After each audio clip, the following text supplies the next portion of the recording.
41.32. I'm gonna be interested in being short. We stay over it, I'm gonna be interested in being long. So I'm looking for setups, against it this morning.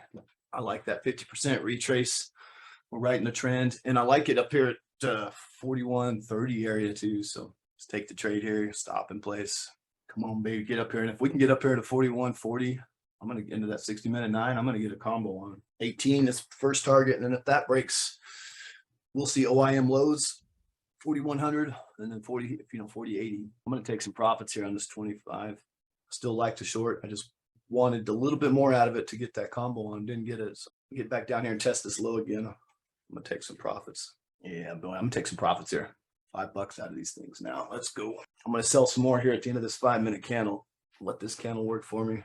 Nice. Yeah.